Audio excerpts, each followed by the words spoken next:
मीरपुर नाम के शहर में तेजस अपनी पत्नी नीरू के साथ रहता था। पति पत्नी दोनों ही नौकरी करते थे। एक दिन तेजस गांव अपनी माँ के पास फोन करता है। हेलो, प्रणाम माँ। जीते रहो माँ, तुम दादी बनने वाली हो हैं? अरे वाह, ठीक है बेटा, मैं कल ही आती हूँ। जब माँ जी शहर पहुंची तो बेटे बहू ने बहुत अच्छे से स्वागत किया। लीजिए माँ जी, चाय। अरे गर्मा गर्म पकोड़े ले आओ माँ के लिए। नीरू रसोई में गई और 2 मिनट में ही पकोड़े ले आई। जी ये लीजिए। बहू, जादू से बनाए हैं क्या? अभी तो रसोई में गई थी।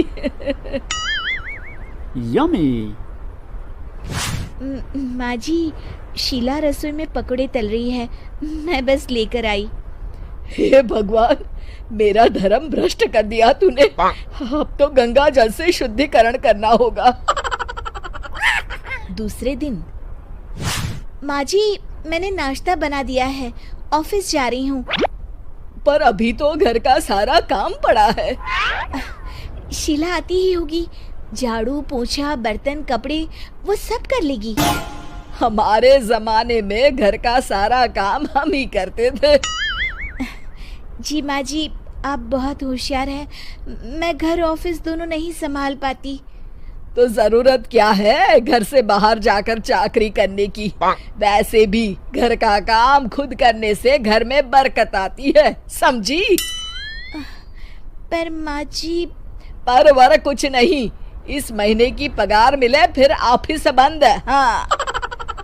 रात को नीरू तेजस से कहती है, सुनिए जी, माँ जी बोल रही थी कि मैं नौकरी छोड़ दूं।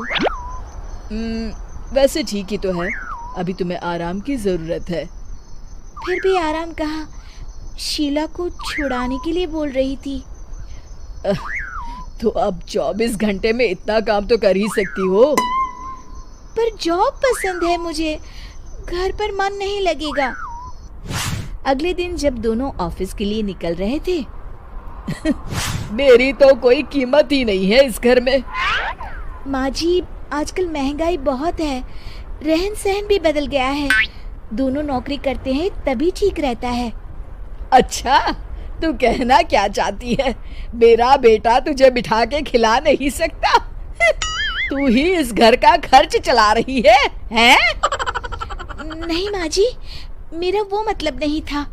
मतलब खूब समझती हूँ, ये बाल धूप में सफेद नहीं किए मैंने। हाँ। अब तो ये रोज का काम हो गया था। तेजस भी रोज की झिकझिक से परेशान हो गया था। एक दिन उसने कहा, नीरू, वैसे भी तुम्हें मैटरनिटी लीव मिलने वाली है, तो अभी से ही छुट्टी ले लो। पर क्या, मेरी सैलरी अच्छी खासी है। आखिर नीरू ने रिजाइन कर दिया। जब बच्चा हुआ तो घर में सब बहुत खुश हुए। कुछ दिनों बाद तेजस फाइल देख रहा था। क्या हुआ तेजस, कुछ परेशान लग रहे हो? हाँ, वो हमारी जितनी सेविंग्स थी वो तो हॉस्पिटल में और छठी के फंक्शन में खत्म हो गई है नीरू। और अभी वैसे मंदी चल रही है तो मैं बोल रही थी कल मुन्ना को हेपेटाइटिस का टीका लगवाना है। नीरू, क्या पोस्टपोन नहीं कर सकते? नहीं जी, बिल्कुल नहीं। अब तेजस को समझ में आ रहा था कि उससे गलती हुई है। पैसों की कमी का असर घर के माहौल पर भी पड़ रहा था। अगले दिन, बेटा मेरा चश्मा और ये दवाइयाँ ले आना, पर्चा देते हुए माँ जी ने कहा। जी।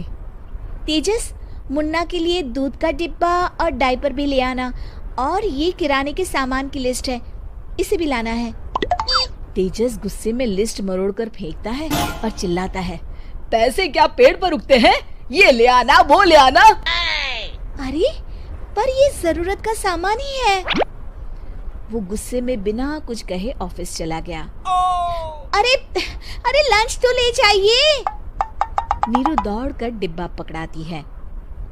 एक दिन खाना खाने के बाद, नीरू, अब तो मुन्ना कुछ बड़ा हो गया, तो अब तुम वापस ज्वाइन कर लो ना जॉब। पर इस रिसेशन में जॉब मिलना बहुत मुश्किल है। ट्राई तो करो। फिर मुन्ना?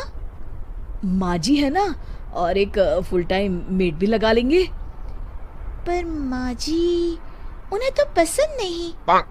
तभी माँ जी वहाँ आ जाती है और प्यार से नीरू के सर पर हाथ फेरते हुए बोलती है, अब मेरी समझ में आ गया बहू, पहले के और अब के समय में अंतर है। तुम काम शुरू करो, मुन्ना की जिम्मेदारी मेरी। मेरी प्यारी माँ जी। ये कहकर नीरू उनके गले लग गई। शिक्षा, परिवर्तन संसार का नियम है, हमें भी समय के साथ चलना चाहिए।